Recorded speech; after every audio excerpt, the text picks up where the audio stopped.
মুরগি যেহেতু পাইছি ভালো মতন বানাই লই। ৬,০০০ টাকা বিল দিছেন, আপনি এগুলা কি করেন ভাই?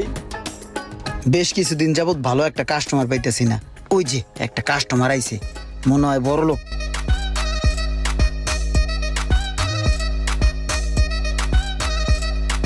আসো নামো।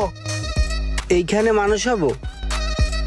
এই সেলুনে যাইয়া চুল দাড়ি কাটো, আমরা পরে আনি মনে। হ্যাঁ, আসসালামু আলাইকুম স্যার। ওয়ালাইকুম আসসালাম। স্যার প্লিজ আসেন আসেন, ভিতরে আসেন।